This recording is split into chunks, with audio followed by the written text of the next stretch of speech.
Nonii, 24–26 aprill Tartus, minu, Martin Aedma, esimene Eesti-Brasiilia Jiu-Jitsu mustvõõ seminar.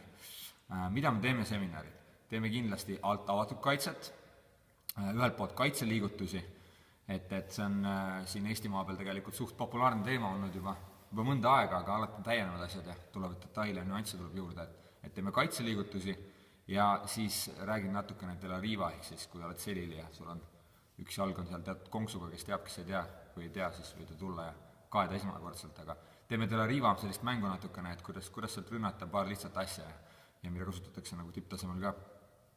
Teiselt poolt vaatame pealtmängu, möödumist avatud kaitsest just siis, kui tegelikult alumine nagu kaitseb ilusti, mängib seda, et tal on põlved lähedal ja paneb raami ilust, toob jalga vahele, et kuidas me nagu natuke sellega ka toime tuleme, mõned võimalused sellest. Ja mida me veel kindlasti teeme, ma arvan, et teeme seljast kägistust kimonoga, siis just, et kuidas see kägistus tegelikult, kui sa selle haarde saad kraehaarde seljast kätte, siis peaks olema mäng läbi juba, et kui teine laseb selle haarde võtta ja kui sa õigesti teed, siis sealt nagu pääsu enam ei ole. Et vaatame selle läbi ja võib-olla midagi, võib-olla veel, aga suurtes piirides need on need teemad. Alt avatud kaitse, pealt avatud kaitse möödumine, seljast kägistus, selja kontroll. Tulge kohale.